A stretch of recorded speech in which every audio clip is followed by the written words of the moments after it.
internet's been a big thing for us, and we've been a band.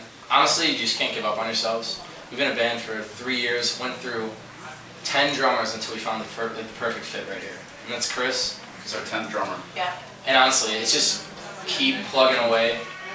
And I really believe that, like, don't go out. I was in so many bands when I was a kid growing up, where I would listen to a record, and I really liked the Academies, and I really liked Paul Green. I would listen to them and be like, okay, we gotta write a song like that. And once you stop trying to write songs like other people, and not to sound cheesy, but like when you dig inside yourself, that's when the best stuff comes out. And I really believe that. Like, honestly, I think these songs have like been pulled right out of our veins by a needle and injected in the music. Yeah. I can agree with that. Like, just from the time, like, and you know, we've always pretty much wrote original stuff as we can. Like, we didn't try and sound like anybody, even though a couple of our songs come out sounding like Third Eye Blind or The Fray or something, which isn't necessarily a bad thing. I love them. But you know, I guess yeah, the key is just, you know, find a tight fit and a right fit, and just write and write and write and write, and eventually you're gonna get a product that is not necessarily successful maybe right away, but you know, as like he said, sticking with it, man. Just gotta stick with it all the way.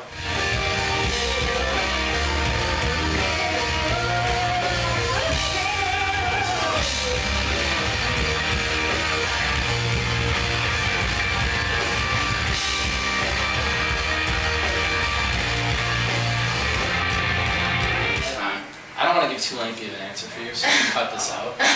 But you know, I was in another band a really long time ago, and we wrote music, and I wrote stuff that was not me.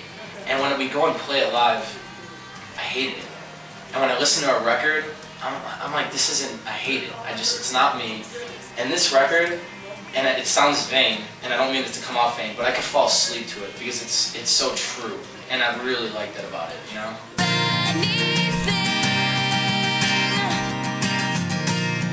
I don't think you need a record label. Not nowadays. I don't think. I think Radiohead proved that. Yeah.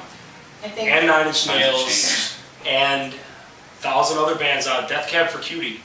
I mean they had a record label, but they previous. Yeah, but you know, they toured for what, 10 years without any kind of funded themselves, and a lot of other bands out there like that just you don't need it, man. As long as, I mean, yeah, it's going to take a little bit of startup capital. It's going to take a little bit of money to start out with, but if you got that and you have a good product, eventually, you know, you're totally, especially with the internet, totally able to push yourself. A record label is kind of like a marriage, you know? I mean, you can marry anyone. Like, my last girlfriend, if I would have married her, I gotta tell you, I would have a miserable life right now. But, you know, you could be involved with a record label, and you could treat each other terribly. And if you find a record label out there that really loves your music, that's awesome. But it's like, it's so rare, and people are always getting shifted around, and one guy really likes your music, and you get signed to a record label, and all of a sudden, I don't know, that guy, all of a sudden a guy comes up like above him, and he gets fired, and all of a sudden the guy that was pushing your band doesn't work there anymore. And that's a scary thought, you know? That's why we all rely on each other, because we're a family. And the less we have to rely on somebody else to push us, the better we think. Until we find the right fit.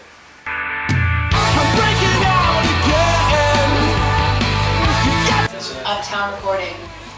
Yeah, and our producer Rob is unbelievable. Rob Risha did a great job. Great job.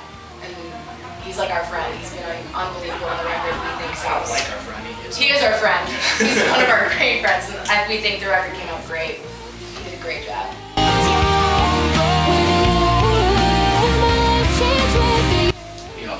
Because you're the one who out of the blue said it. You know, that's something that's been stuck in my head for a really long time, and it's got a bunch of different meanings. You know, sometimes I kind of go on I used to, and sometimes still do, go on some drinking binges, where it's basically, you know, like when I'm in a bad place, in a bad state of mind, and I can catch myself falling into like ruts that I don't want to be in, and it's kind of like that feeling where, it's kind of like in that Queens Boulevard song that we have where it goes, last lyrics in the song go, right now your voice would shut me down, so shut me down. Like, you wanna call someone so bad, even though you know it's gonna be the worst thing in the world and they're gonna reject you, and no matter what, you're gonna come out feeling worse, but you like that little anxiety rush right before you dial that last digit, and it's kind of like that plea, like, you know, carry me home, And even though I feel terrible right now, I'd do it all again for you.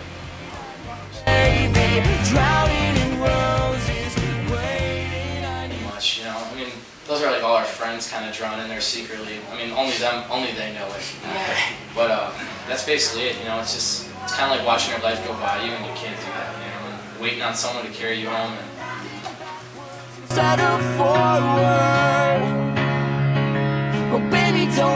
honestly, I think we just sped it up a little bit, and we added a little chick, like little. When we recorded Let's Get Married, we tried to make it as similar to the old version as possible.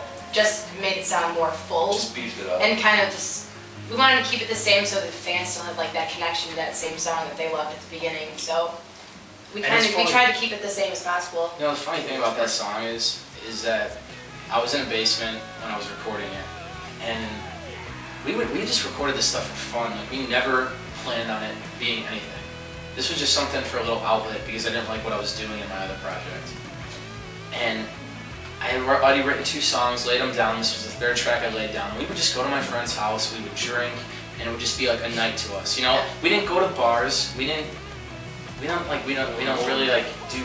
We did some crazy stuff. But you know, like, we drank and we just had a good time. And it was like we were campfires and all that kind of stuff that summer.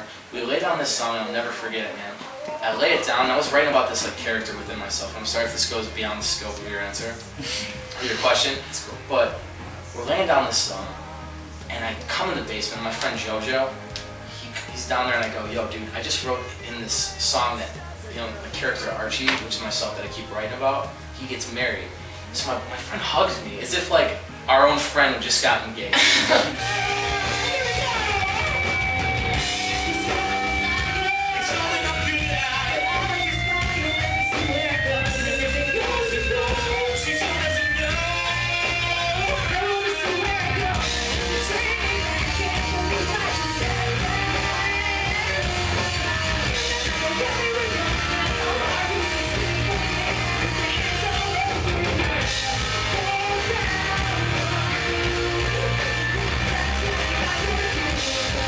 Writing this song, and I lay it down, and all of a sudden I'm like, you know, this song needs a chick.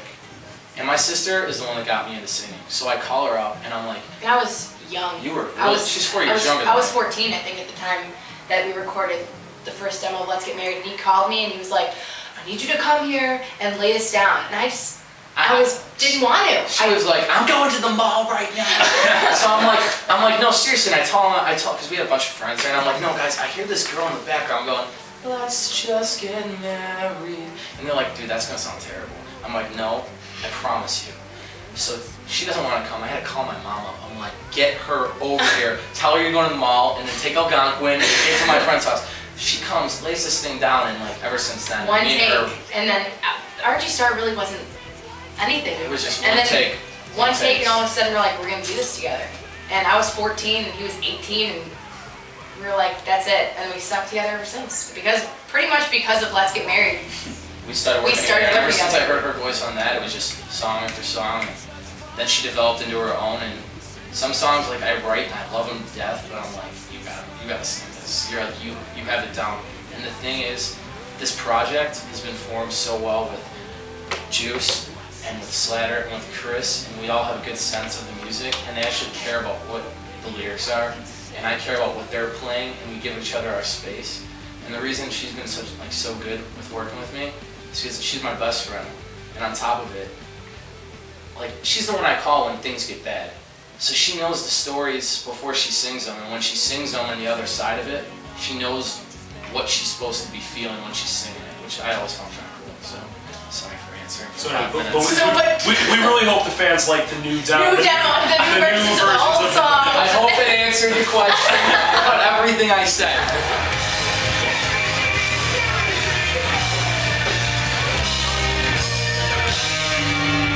Awesome, man. Sorry about the lengthy Yeah, gotta work on that. Yeah. For all your future interviews with big magazines like AP and Jesus. yeah.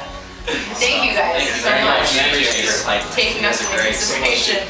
So much. Thank you. It was nice to meet you guys. Yeah. Thanks so much, man. Thanks again, man. Hey, thanks, man. You guys are great. Time's finally gonna pass us the glass half full. So watch my eyes, oh babe, I promise that